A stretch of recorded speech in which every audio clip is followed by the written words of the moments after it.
তারা অনেকেই বলেছিলেন যে ওনাদের নেতা লন্ডন থেকে আসার পরে সব উল্টে যাবে, এবং পরে যখন দেখা গেল আসার পরেও জগন্নাথের রেজাল্ট আগের সিলসিলায় ঠিক আছে। এখন জাতীয় নির্বাচনের পরে শাহজালালে একই ধরনের আরেকটি নির্বাচন, তাদের জন্য কিছুটা বদহজমি তো হইতেই পারে। তারা 5 বার যদি পোলাও খায় তাহলে তো বদহজমি হবে।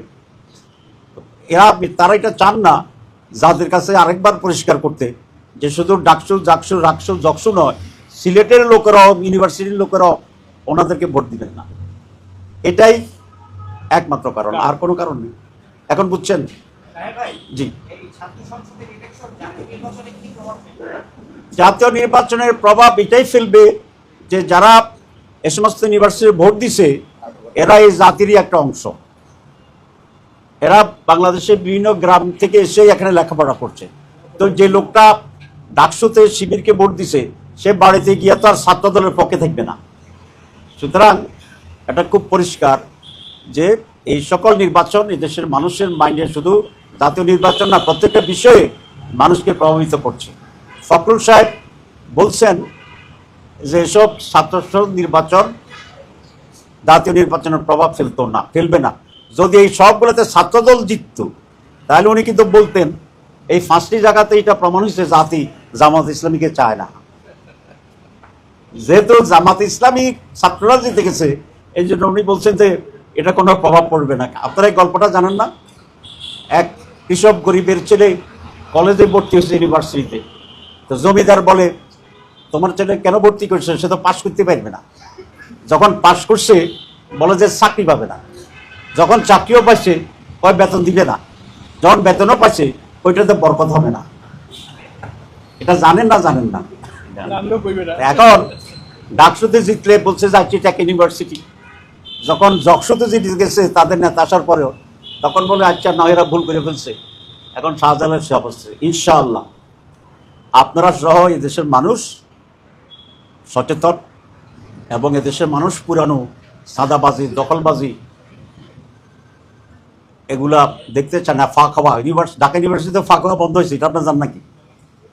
ফাও খাওয়া, আমি ঢাকা মেডিকেলে গিয়েছিলাম, 1 মিনিট একটু বেশি নেই, ডোন্ট মাইন্ড, বহুদিন পরে আসছি। তো আমি যেবার ইলেক্টেড হইলাম জেনারেল সেক্রেটারি, তো দাঁড়িয়ে খাইতে গেলাম আর আমাকে 2টা বাটি দিছে, 2 বাটি। তা বলে 2 বাটি কেন? ওই স্যার এখানে ভিপিজিয়া সবসময় 2 বাটি খায়, ঠিক আছে? তা আমি বললাম যে শুনো আমি 2 বাটিওয়ালা জিএস না, আমার 1 বাটি দাও। তো এখন এসব জায়গায় যারা ইলেক্টেড হচ্ছে সেখানে তো একটা পরিবর্তন হচ্ছে আলহামদুলিল্লাহ। ঢাকা বিশ্ববিদ্যালয়ে যে পরিবর্তন সূচিত হয়েছে এই নির্বাচনের পরে পজিটিভ, জাতীয়ভাবে ইনশাল্লাহ আমরা যদি ম্যান্ডেট পাই পুরো বাংলাদেশে এরকম একটা পজিটিভ পরিবর্তন হবে। We have a lot of, একজন তো বলছেন আই হ্যাভ এ প্ল্যান, আর আমি বলতে চাই we have a lot of plan. যাই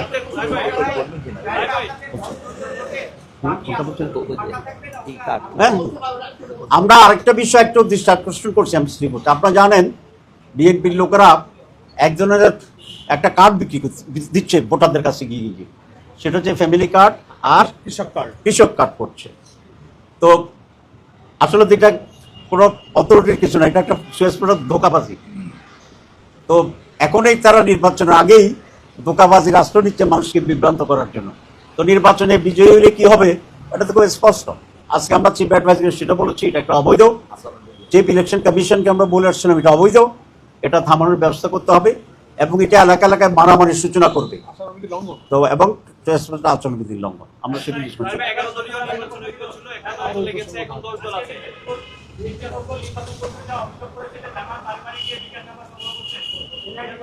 কি নাম্বার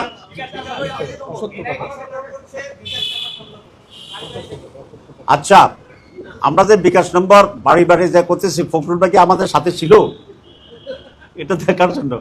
এগুলো একটা, যেহেতু আমরা ওনাদের ফ্যামিলি কার্ডের কথা বলছি, তোমাদের একটা কিছু বলতে হবে, তো তো বলো যে এটা বলছে, তবে এটা ভুয়া। 11 দলীয় নির্বাচন একটা ছিল, একটা দল বের হয়ে গেছে, এখন 10 জন আছে। আপনাদের শুরু থেকে 11 দলীয় নির্বাচন ছিল, আপনাদের পক্ষ থেকে কারোর সঙ্গে যোগাযোগ করার সুযোগ আছে কিনা? কোন কোন দল আপনাদের সাথে যোগাযোগ করছে? আমাদের সাথে অনেকগুলা দল যোগাযোগ করছে আলহামদুলিল্লাহ, কিন্তু সিট দেওয়া তো কোনো উপায় নেই, যেহেতু নমিনেশন শেষ হয়ে গেছে। তা আমরা বলেছি সিট পাইবে না, আসতে পারলে আসো। এরকম অনেক দল আছে যারা আসতে চাচ্ছে ইনশাল্লাহ। আর আমাদের সাথে 11 দলই ছিল, ইসলামী আন্দোলন ছিল। এই ঐক্য গঠনের ক্ষেত্রে ইসলামী আন্দোলনের অনেক ভূমিকা ছিল, আমরা তাদের সেই ভূমিকাকে শ্রদ্ধার সাথে স্মরণ করি। টুকটাক টেকনিক্যাল ইস্যুতে তারা নিজেরা আলাদা নির্বাচন করার জন্য সিদ্ধান্ত নিয়েছেন, আমরা নির্বাচনে তাদের সফলতা কামনা করি। আরেকটা কথা আপনাদের বলতে চাই, আমরা ইসলামী আন্দোলনের সম্মানে তাদের যিনি নায়েবে আমি আছেন তার আসনে আমরা কোনো ক্যান্ডিডেট না দেওয়ার সিদ্ধান্ত গ্রহণ করেছি। কারণ চরমনার যিনি পিসাব আমির উনি নির্বাচন করবেন না, ওনাদের যে নায়েবে আমির আছে ফয়জুল করিম সাহেব, তো আমরা ফয়জুল করিম সাহেবের সাথে সৌজন্যতার জন্যে আমাদের ক্যান্ডিডেটকে আমরা উগ্র করব। কারণ আমরা তো জুটেছিলাম সেই কন্ট্রিবিউশনের একটা সৌজন্যতার জন্য। সবাইকে ধন্যবাদ।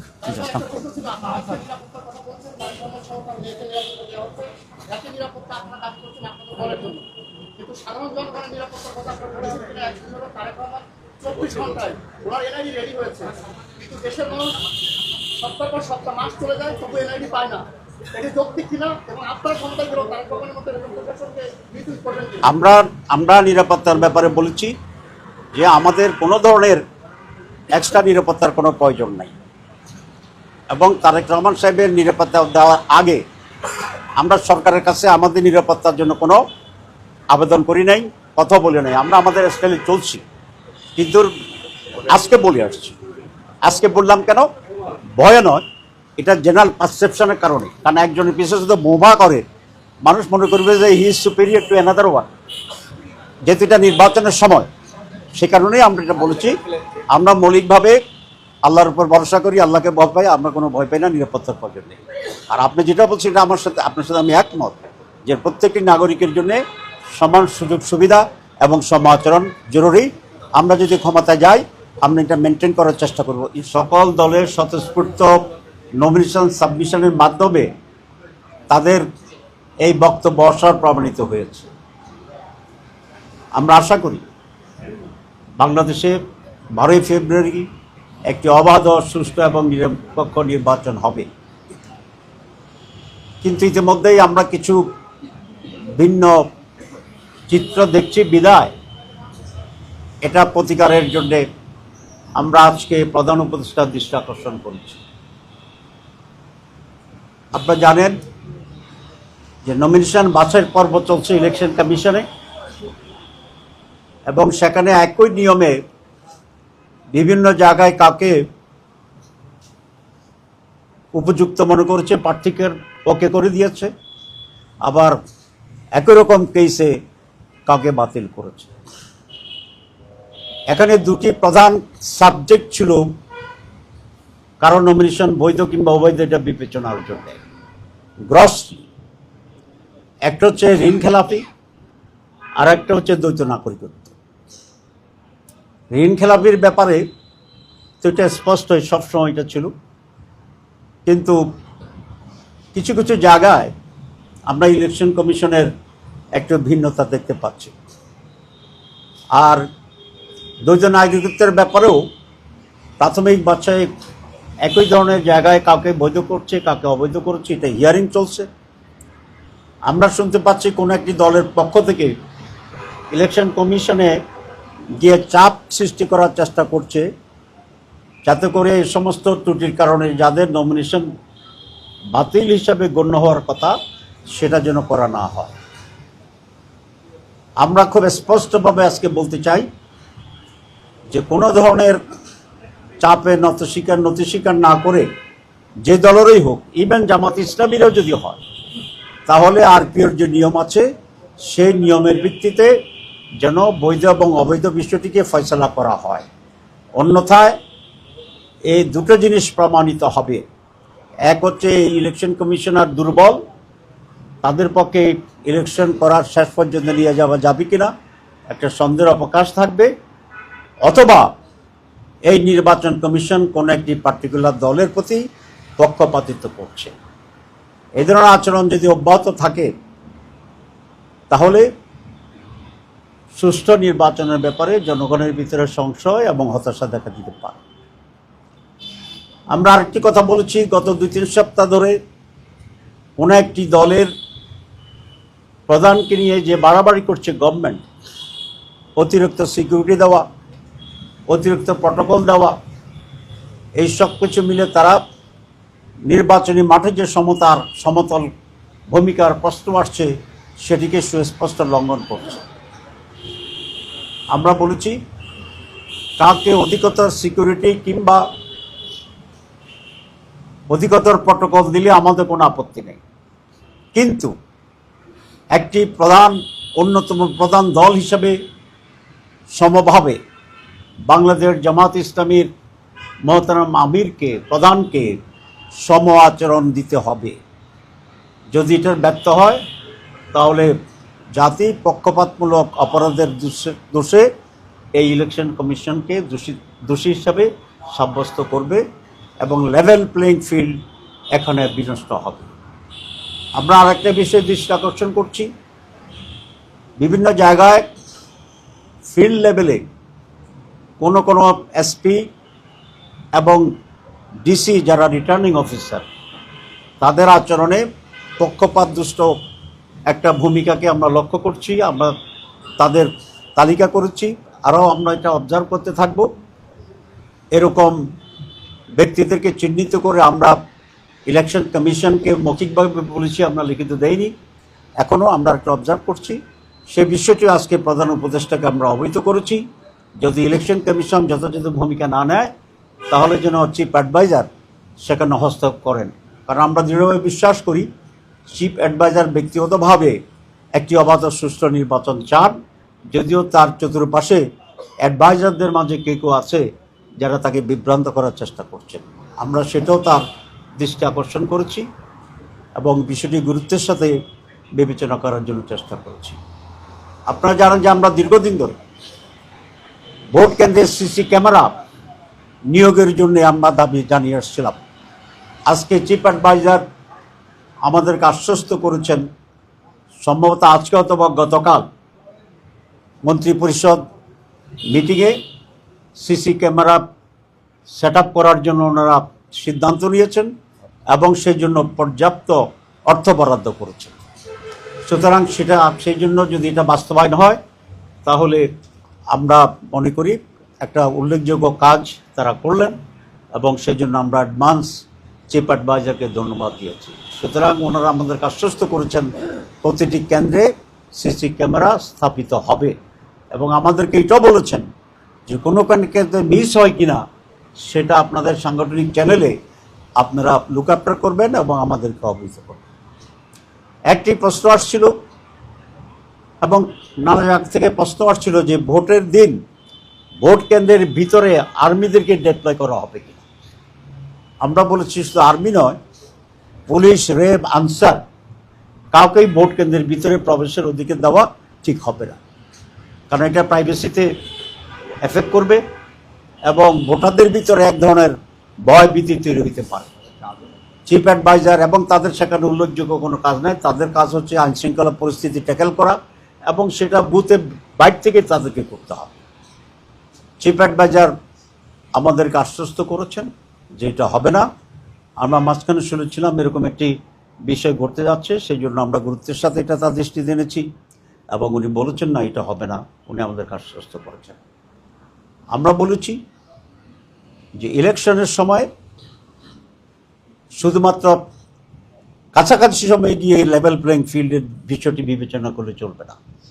নিরপেক্ষ নির্বাচন, লেভেল প্লেইং ফিল্ড যেদিন ইলেকশনের ডেট ঘোষণা হয়েছে কমপক্ষে সেদিন থেকে হওয়ার কথা ছিল, কিন্তু ইতিমধ্যে কিছু ব্যর্থ হয়েছে। এটা আপনাদের সামনে পরিষ্কার। কাকে অনেক প্রায়োরিটি দেওয়া হচ্ছে, কাকে অনেক প্রটোকল দেওয়া হচ্ছে, কাকে অনেক প্রোটেকশন দেওয়া হচ্ছে।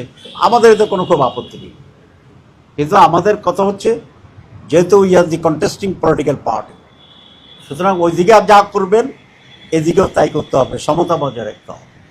তো উনি আমাদের কাছে বিশ্বের সাথে বলেছেন যে আমি তো এটা আগেই বলে দিয়েছি, হয়নি কেন। এই যে না হওয়ার জন্য যে ভূতগুলো আছে ওইখানে ওনার অর্ডার এক্সিকিউট করার জন্য যে সমস্ত লোকগুলো সেখানে প্রতিবন্ধক হচ্ছে, আমরা বলেছি তাদের ব্যাপারে আপনাকে কঠোর হইতে হবে, স্টেপ নিতে হবে। এবং কিছু উপদেষ্টা আছে, আমি আগেও বলেছিলাম একবার, যে তারা যারা ওনাকে বিভ্রান্ত করে এবং অনেক কিছু ওনাকে জানতে দেয় না। উনি আজকে বলেছেন যে আমি তো এত কিছু জানি না, তাহলে বোঝা গেল যাদের দায়িত্ব ওনাকে জানানো তারা অনেক কিছু থেকে ওনাকে ডার্কে রাখে। তা আমরা এটাও দৃষ্টি আকর্ষণ করেছি যে আজকে আমরা বলে যাচ্ছি আপনি সব জানেন না, এ ব্যাপারেও আপনাকে আরও সব জানার মেকানিজম তৈরি করতে হবে। মৌলিকভাবে এ সমস্ত কথাই আমাদের আজকে হয়েছে। আমরা আশা করছি আমাদের যে সমস্ত কথার সাথে উনি একমত হয়েছেন সেগুলো বাস্তবায়ন করবেন। আর যদি না হয় তাহলে আবার আমরা দৃষ্টি আকর্ষণ করে পরবর্তীতে আমাদের কর্তব্য আমরা ঠিক করবো ইনশাল্লাহ। আপনাদের সবাইকে ধন্যবাদ।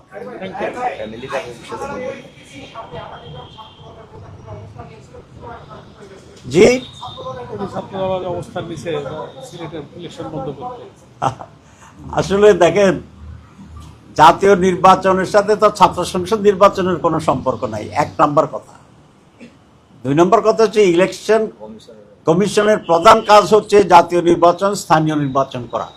কোন জায়গায় সাংবাদিকদের নির্বাচন হচ্ছে, কোন জায়গায় লয়ারদের নির্বাচন হচ্ছে, কোন জায়গায় বিজনেস ফার্ম হচ্ছে, কোন জায়গায় গ্রামের সৌদিতে নির্বাচন হচ্ছে, এগুলোর এখতিয়ার কিন্তু ইলেকশন কমিশন না। ইলেকশন কমিশন অন্যায়ভাবে এবং ক্ষমতা বহির্ভূতভাবে শাহজালাল ইউনিভার্সিটি নির্বাচনকে একবার স্থগিত করেছিল। এই অপরাধে সে দুষ্ট এবং এটার কারণে আজকে ছাত্রদল ওইখানে গিয়ে অবস্থান গ্রহণ করার জন্য এই সাহসটা পেয়েছে।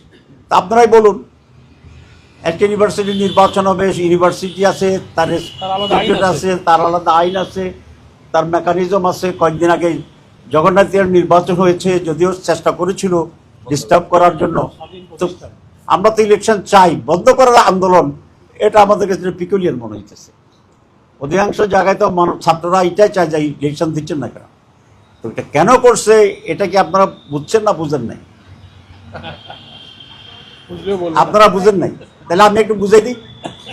জি, আপনারা যেহেতু এত সহজ জিনিস বুঝতে পারেন না, এত বড় সাংবাদিকেরা, তাহলে একটু বলতে হয়। এটার কারণ হচ্ছে ডাকসুর পরাজয়, এটার কারণ হচ্ছে চাকসুর পরাজয়, এটার কারণ হচ্ছে রাকসুর পরাজয়, আর একটা কোনটা, তারপরটা হচ্ছে চকসুর পরাজয়।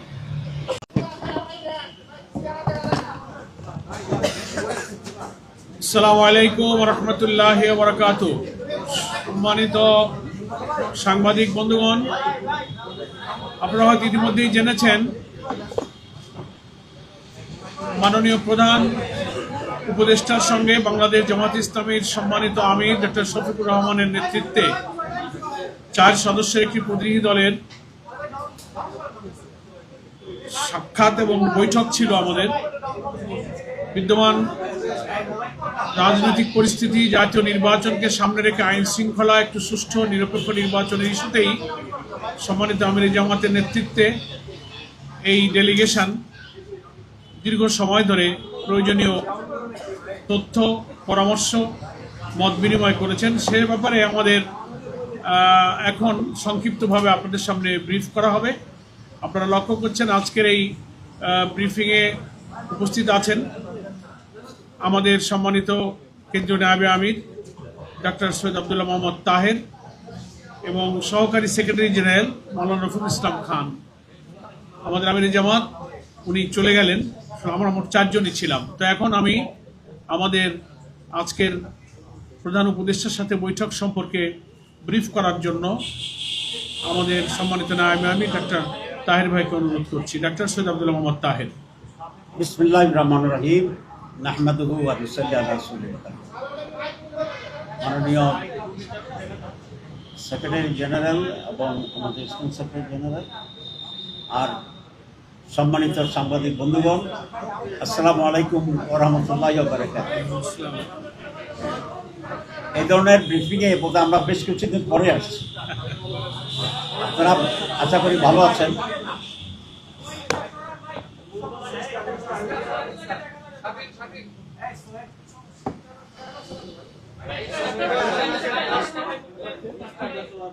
আমাদের